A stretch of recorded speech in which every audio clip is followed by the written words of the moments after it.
कथेचं शीर्षक आहे पटाचारा. प्रासादातील दीप शांतपणे जळत होते. समईतील जळत्या ज्योती आणि त्या ज्योतीसोबत रात्रही पुढे पुढे सरकत होती. पटाचारा विमनस्क होऊन तिच्या शयनगृहात पहुडली होती. तिला रात्रीचा मौन काळोख हवाहवासा वाटत होता. तिचं मन सैरभैर झालं होतं, टळमळत होतं. एक अनामिक व्याकुळता तिला शळत होती. हृदयात वादळ होतं. हे कसं थांबवावं कळतच नव्हतं तिला. ते क्षण तिला कुठे घेऊन जाणार तेच कळत नव्हतं. महापुरात वाहणाऱ्या ओंडक्यासारखी ती भावना ओघात वाहत होती. तो निर्णायक क्षण तिच्या भविष्याची नियत ठरवून जात होता. एक एक क्षण भूतकाळात जमा होत होता. तसतसा रात्रीचा अंधार गडद होत होता. चिंतेची कातीन तिच्या काळजाला कुरतडत होती. तिची मती कुंठित झाली होती. विवेक पांगळा झाला होता. ती एकटीच बसली होती. वादळात भरकटलेल्या नावेसारखी तिची अवस्था झाली होती. आसमंतात सुतकी शांतता पसरली होती. ती अमावस रात्र. रातकिड्यांची किरकिर सुरू होती. कुत्र्यांचं भुंकणं थांबलं होतं. हवेची एखादी झुळूक येत होती. अन छताला टांगलेला झुंबराचा झंकार शांतता भंग करीत होतं. तिच्या हृदयाची आर्तता वाढत होती. सरितेला सागराची ओढ लागावी तशी तिला तिच्या प्राणसख्याची ओढ लागली होती. ती पावलं चोरून भयांकित मुद्रेनं त्याच्या गृहाकडे जात होती. ते क्षण मनात हुरहुर पेरून जात होते. जीवनाला वेगळा रंग देऊ पाहत होते. रात्रीच्या काळोख शिंपल्यात तिचं भविष्य बंदिस्त होतं. तिची पावलं कुठे जात होती, तिला कुठे नेत होती? विदीर्ण करणाऱ्या दुःखाग्नीकडे, की जे दुःखे कुणाच्याही वाट्यावर येऊ नये त्या दुःख भोगवट्याकडे. तिच्या चाहुलीने तो जागा झाला, चकित झाला. स्वामिनी, आपण? होय, मी आले. मित्रा, आपण इथून दूरवर निघून जाऊ, की जिथे आपण प्रेमपूर्ण सहजीवन जगू शकू. पटाचारा म्हणाली. तेव्हा तिचा मित्र म्हणाला की स्वामिनी, आपण काय बोलत आहात? आपल्या मंगलपरिणयाचा दिवस जवळ येत आहे. 8 दिवसांनी आपण मातापित्याच्या संमतीने विवाह बंधनात बंदिस्त होणार आहात. पण वेळ लागल्यागत आपण काय बोलत आहात? पटाचारा म्हणाली, तुम्ही माझ्या हृदयाला, प्रेमाला का बरे समजून घेत नाही?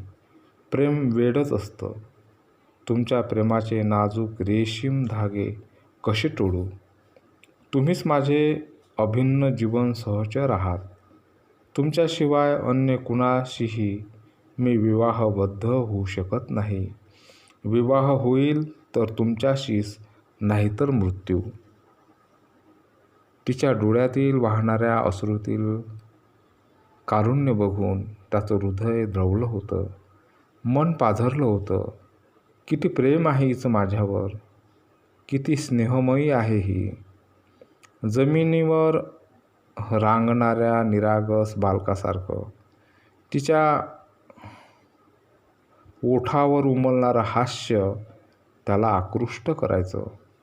डोळ्यातून प्रस्फुटित होणारे प्रेमाचे तुषार अनमिषपणे बघताना तो तिच्याकडे अंकित व्हायचा. कधीकधी त्यालाही वाटायचं तिच्या हृदयात अखंड भरलेला प्रेमाचा अमृत घट प्राशन करावा.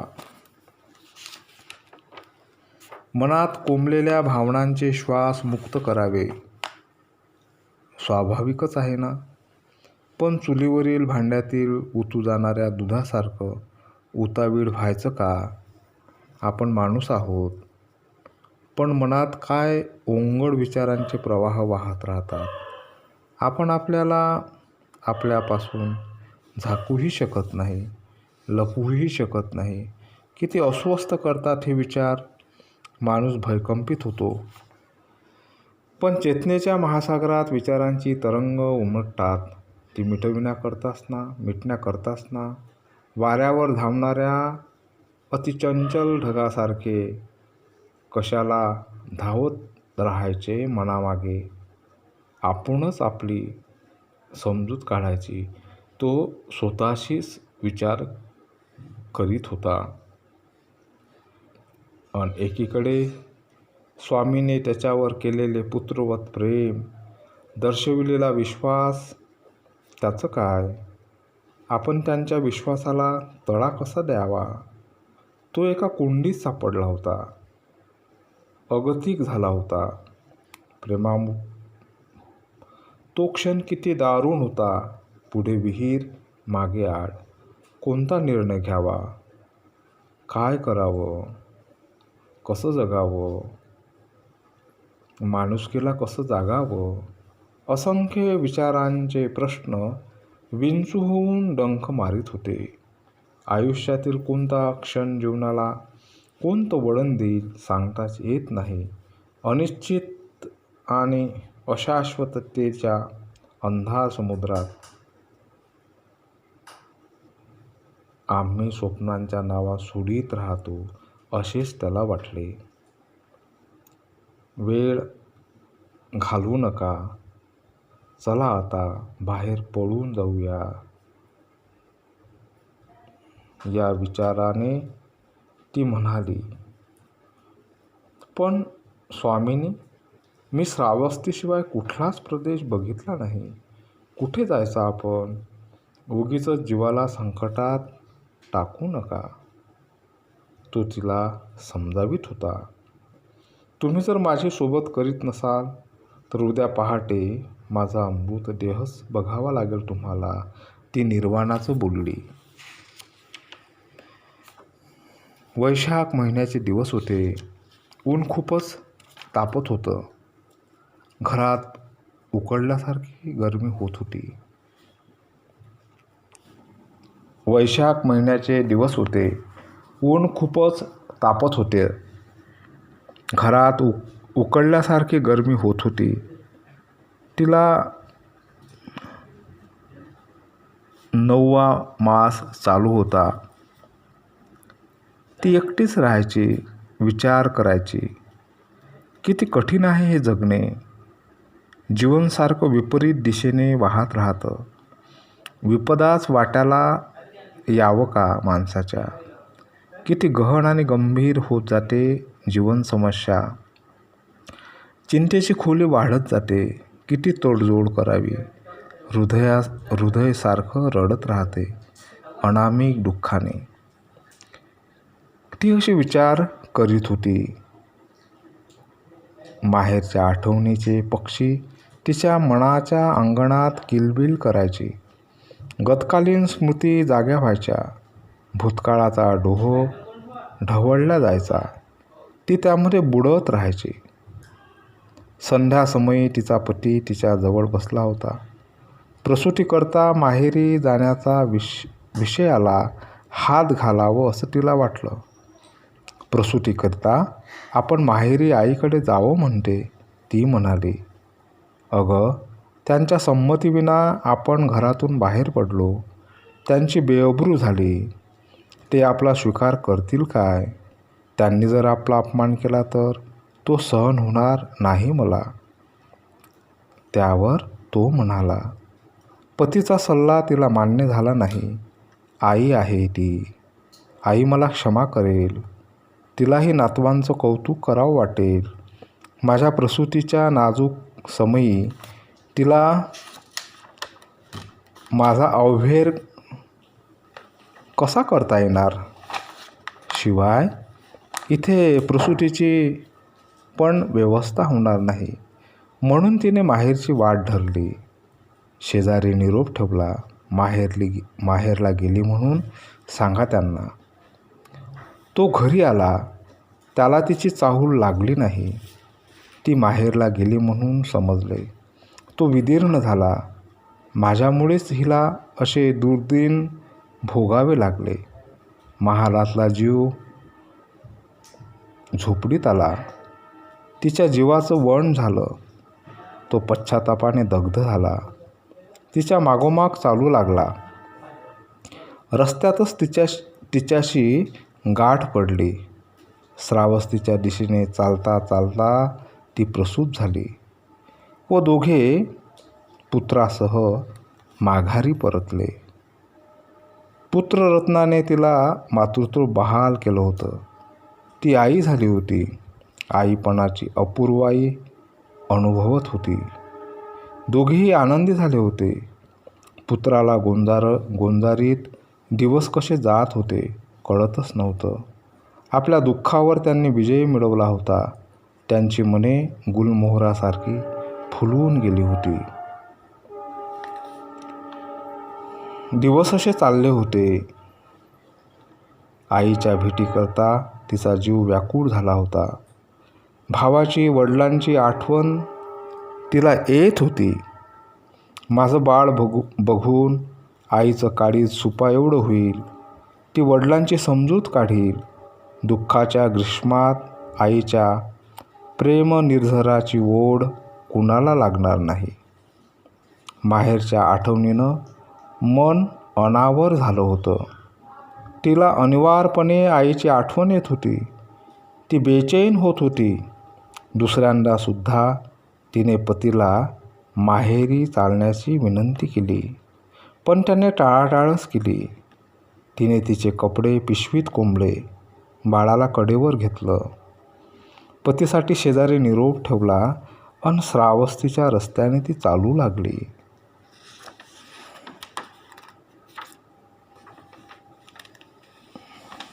तो घरी आल्यावर ती माहेरला निघून गेली म्हणून समजले. त्याला पत्नी आणि पुत्राचा विरह असह्य झाला. तो ओशाळला, व्याकुळला, निराश झाला. जवळचा माणूस दूर गेला की अधिकच जवळ येतो. जीवाचा जीव होतो. तापत्या दुपारी पाण्यातला जीव वाळवंटात ओढावा तद्वतच झाले होते त्याला. दुसऱ्यांदा तिची प्रसूतीची वेळ जवळ आली होती. ती एकटीच होती. त्या निबिड अरण्यातून कशी जाईल? तो तिच्या मागे श्रावस्तीच्या निर्मनुष्य भयान रस्त्याने चालू लागला. ती भयविव्हळ होऊन रस्ता चालत होती. मध्येच तिच्याशी त्याची भेट झाली. तिला लज्जा वाटली, संकोच वाटला अन आनंदही झाला. त्याचा फार मोठा आधार वाटला. तो पुन्हा तिला माघारी परतण्याचे आर्जवे करीत होता. तिचीच इच्छा प्रबळ ठरली. तो मुलाला कडेवर घेऊन तिच्या मागोमाग चालू लागला. श्रावस्तीच्या रस्त्याने चालता चालता त्यांना मध्येच रात्र झाली. रात्रीला अरण्याला जाग येतं ते खरंच आहे याची त्यांना जाणीव झाली. तो काळा कभिन्न काळोख, वृक्षांचं दाट वन, दऱ्याकंदऱ्याचा रस्ता, ती अमावस रात्र आणि अंधाराचं साम्राज्य घेऊन आलेली. आकाश काळ्या ढगांनी झाकून आलेलं. एकाएक विजांचा कडकडाट अन ढगांचा गडगडाट सुरू झाला. निसर्गानं विक्राळ रूप धारण केलं होतं. त्यातच तिला प्रसूतीच्या कळा येऊ लागल्या.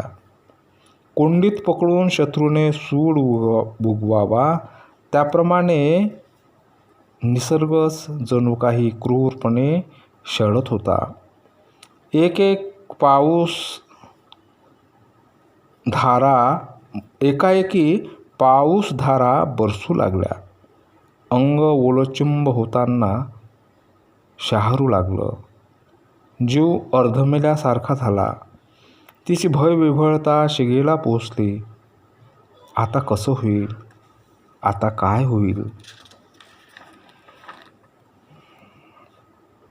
त्याही क्षणी पतीचा तिला आधार होता. तिचा प्राणसखा तिच्या सोबतीला होता. तो तिला धीर देत होता. त्याला तिने निवारा करण्यास सांगितले. ती दोन्ही मायलेकं वठलेल्या वृद्ध वृक्षाच्या सहाराने उभी राहिली. तो निवाऱ्यासाठी गवत कापायला निघून गेला. अंधार रात्र, पाऊसधारा आणि प्रसूतीच्या असह्य कळा. पतीही दूर निघून गेलेला. ती निराधार मुलाला घेऊन झाडाच्या आडोशाने उभी होती. किती दारुण होते ते क्षण. तिला एक एक क्षण एका युगासारखा वाटत होता. जीवन म्हणजे जणू वादळ वारा आणि उधाणलेल्या दर्याच ती अनुभवत होती. काय करावं तिनं? भर पावसातच ती प्रसूत झाली. बाळाला घेऊन पतीची प्रतीक्षा करू लागली. हे अजून का आले नाहीत? तिला प्रश्न पडला.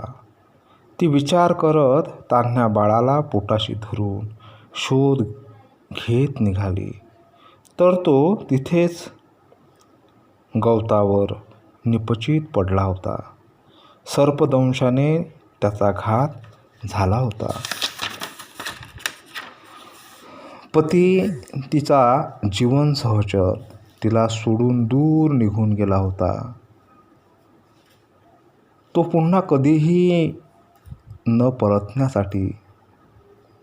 त्याच्या मृत्यूनं तिचा जीव अतिशय दुःख व्याकुळ झाला. ती आता एकटीच पडली होती त्या भयान अरण्यात. माझ्यामुळेच माझ्या पतीचा अंत झाला हा विचार करून ती धाय मोकळून रडू लागली, आक्रांदू लागली. पण त्या अरण्यात तिला कोण सांत्वना देणार? तिच्या अश्रूंनी चिंब झालेल्या नेत्रपापण्या कोण पुसणार? किती प्रेम होतं त्यांचं परस्परांवर. पण तो अर्ध्यावरच डाव मोडून निघून गेलेला. मृत्यू कुणाला टाळता आला? त्याच्या वियोगाची, त्याच्या विरहाची, त्याच्या नसण्याची पोकळी तिला चावा घेत होती. तिचा जीवनाचा आधारस्तंभच उन्मळून पडला होता. जीवनरस आटून गेला होता. अश्रूंचा जणू बांधच फुटला होता. आईच्या मायेची छायाच तो आता आवरू शकत होता. म्हणून ती माहेरच्या वाटेनं चालू लागली. दुःखाला सांत्वना मिळेल या आशेनं. सोबत तिची 2 अजाण मुलं होती. तिचा देह क्षीण झाला होता. मन निराश झालं होतं. सारं त्राण एकवटून ती चालत होती माहेर वाटेनं. दुःखाने जीवन सत्याच्या जाणीवा येऊ लागतात. हृदय मृदू होतं. दुःख म्हणजे शहाणपणाच्या किनाऱ्याला जोडणारा पुलच आहे. श्रावस्तीला जाताना अचिरावती नदीला पार करून जायचं होतं. रात्रीच्या अतिवृष्टीमुळे नदी दुथडी भरून वाहत होती. पूर कमी होईपर्यंत तिने प्रतीक्षा केली. नदीचा पूर ओसरला होता. ती प्रसूतीनं, पतीच्या मृत्यूनं दुबळी झाली होती. दोन्ही मुलांना खांद्यावर घेऊन पैलतरी नेण्याचं बळ तिच्यात राहिलं नव्हतं. प्रथमतः मोठ्या बाळाला तीरावर बसवून ठेवून तान्ह्या बाळाला तीरावर पोचविले. त्याला तीरावर कापडात गुंडाळून ठेवून मोठ्या बाळास घ्यावयास तिने नदीत प्रवेश केला. नदीचा प्रवाह पार करीत असतानाच तिचं लक्ष तान्ह्या बाळावर गेलं, तर त्या बाळाला ससाना नावाचा पक्षी मांसाचा गोळा समजून उचलून घेऊन जात होता. ती जलप्रवाहात असतानाच आक्रोश करू लागली, विलाप करू लागली, टाळ्या पिटू लागली. तीरावर बसलेल्या बालकाला आई बोलावीत आहे असा भास झाला. तोही त्या प्रवाहात उतरला. ती त्याला वाचविण्याकरता झेपावली, पण तिचे प्रयास व्यर्थ गेले. पाण्याच्या गतिवान प्रवाहात तो वाहून गेला. नदीच्या पोटात गडप झाला. भग्न हृदयाने तिच्या डोळ्यांनी ती पुत्राच्या मृत्यूचे विदारक दृश्य पाहत होती. तिच्या काळजाचे तुकडे तुकडे झाले होते. मरणाने तिचा छळच सुरू केला होता. तिच्या जगण्याच्या आकांक्षा नियतीनं किती क्रूरपणे चुरगळून टाकल्या होत्या. तिच्या देहातील चैतन्य गोठून गेलं होतं. महादुःखाने होरपळून गेलं होतं. हेच तिचं प्राक्तन. शोक विलाप करीत श्रावस्तीच्या दिशेनं ती चालत होती.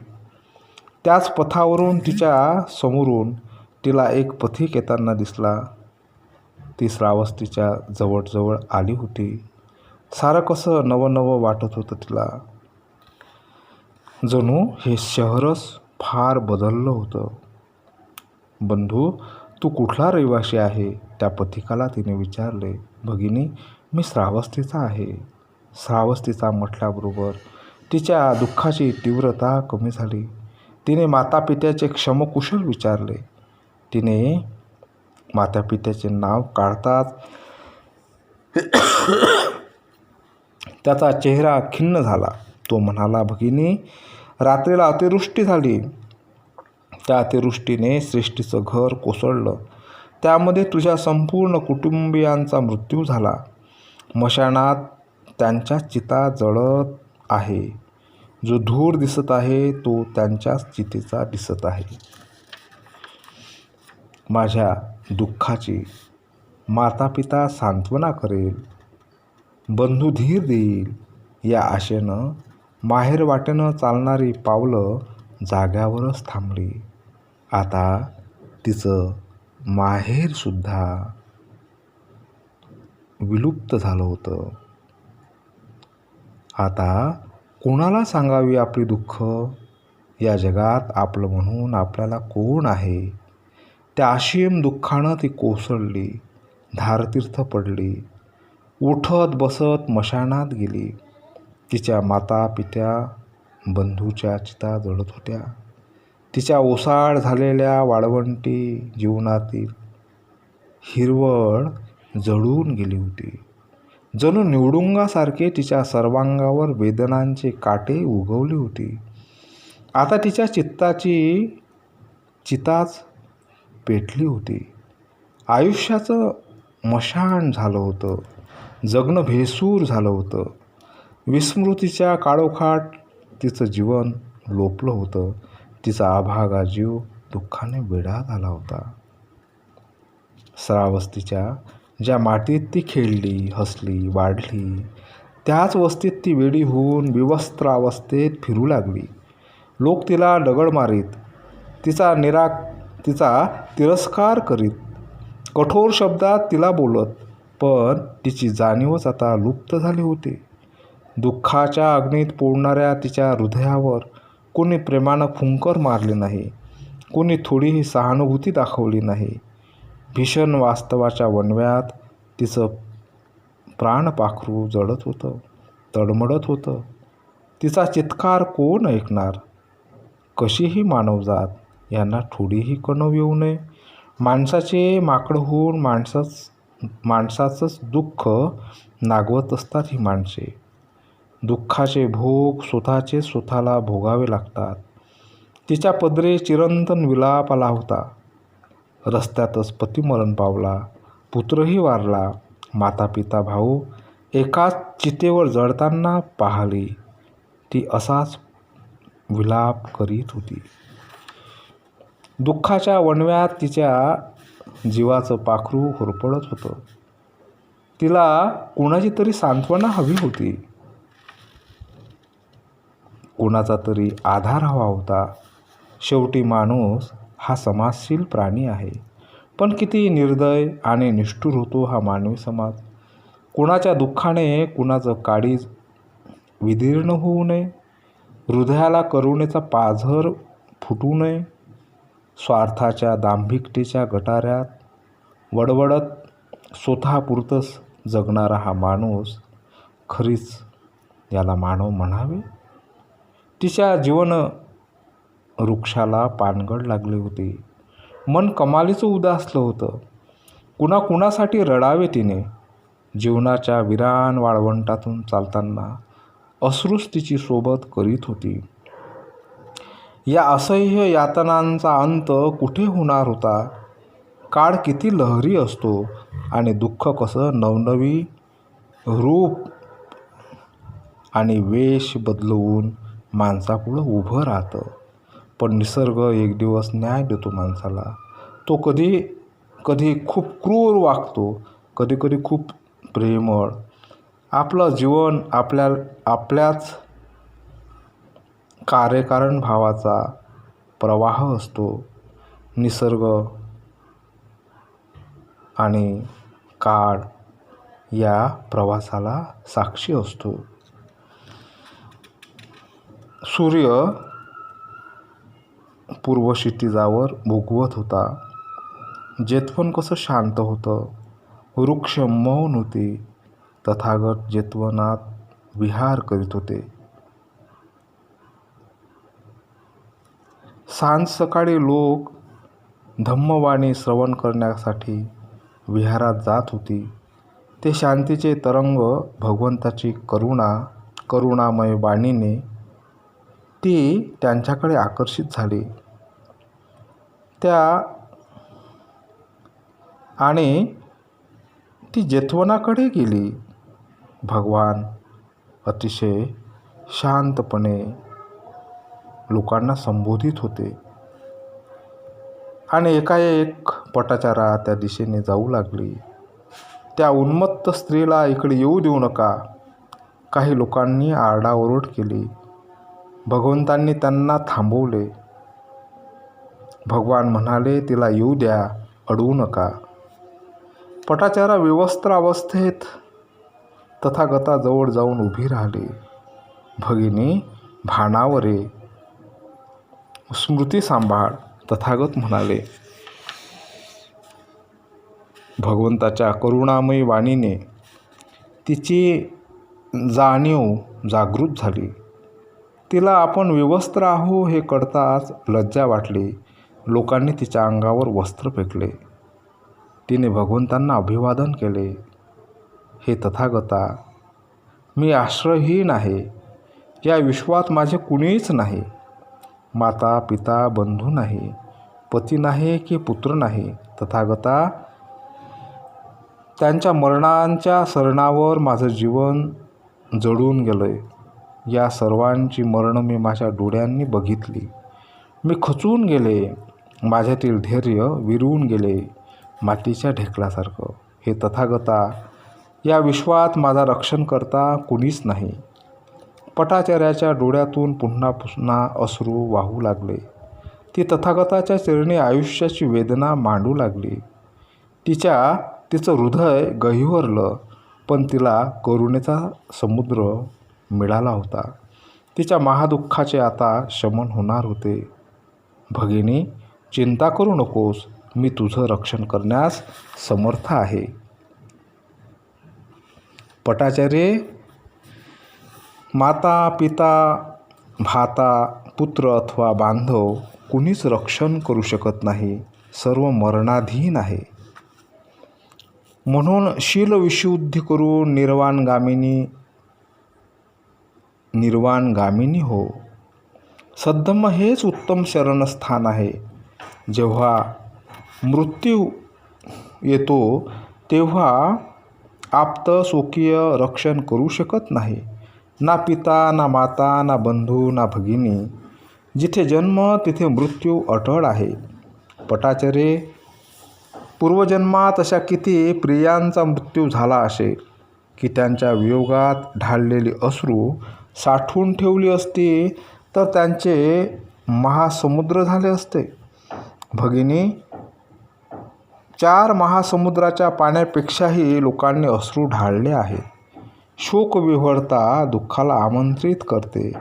देह खंगून जाते. अतीव दुःख तापाने जीवनाला नष्ट करू नकोस. तथागतांनी तिला आश्रय दिला, आधार दिला, जगण्याचं बळ दिलं. त्यांच्या वाणीने तिच्या दुःखाचं उपशमन झालं. तिची भिक्षुणी संघात प्रवर्जा आणि उपसंपदा झाली. वादळात भटकणाऱ्या नावेला दीपस्तंभ मिळाला होता. एक दिवस ती घड्यात पाणी भरून पाय धुत होती. पाय धुवून तिने पाणी फेकले तेव्हा तिच्या असे लक्षात आले की दूर जाऊन ते सुकून गेले. पुन्हा दुसऱ्यांदा तिने पाणी फेकले आणि त्याहून थोडं अधिक दूर जाऊन ते पाणी सुकून गेले. तिसऱ्यांदा पाणी फेकले, ते त्याहूनही अधिक दूर जाऊन सुकून गेले. हे दृश्य पाहून ती चिंतन करू लागली. याप्रमाणे काही प्राणी अल्प वयातच मरण पावतात, काही प्राणी मध्यम वयात मरण पावतात, काही प्राणी अंतिम वयात मरण पावतात. सर्व अनित्य आहे. सर्व प्राणी मरणधर्म आहे. यावरती चिंतन करताना तिला अहर्तपद प्राप्त झाले. पटाचारा विनयधारी थेरी झाली. अहर्तपदाला प्राप्त करून धम्ममय जीवन जगताना पटाचारा म्हणाली, नांगर जोतून बी पेरून शेतकरी पीक घेतो. धन अर्जित करून स्त्री पुत्रादीचे पालन पोषण करतो. तर मी का बरे निब्बाणाची प्राप्ती करू शकणार नाही? मी शीलसंपन्न आहे. बुद्धाचे शासन पाळणारी आहे. अप्रमादिनी, अचंचल आणि विनीत आहे. एकदा पाय धुतल्यानंतर मी फेकलेले पाणी उंचीवरून सखोल भागाकडे जाताना पाहिले तेव्हा मी देखील एखाद्या उत्कृष्ट अश्वाला वळण लावावे त्याप्रमाणे माझ्या चित्ताला समाधीचे वळण लावले. प्रज्वलित दीप घेऊन मी विहारात गेले. शयनासनावर बसून दीपज्योतीवर ध्यान करू लागले. सुईने वात उचलू लागले. तेलात बुडविण्यासाठी सुई वातीला लावताच दीप मालवला. दीपाच्या विझण्याने माझं चित्त निर्वाणाला प्राप्त झालं. चित्तातील तृष्णा ज्योती विझवून गेली. तथागताच्या वाणीने तिच्या काळोखमय दुःखमय जीवनाला एक मार्ग मिळाला. तिचं जीवन प्रकाशमय झालं. ती विनीत मनाने जगू लागली. ती स्त्री जीवनाची प्रेरणा झाली.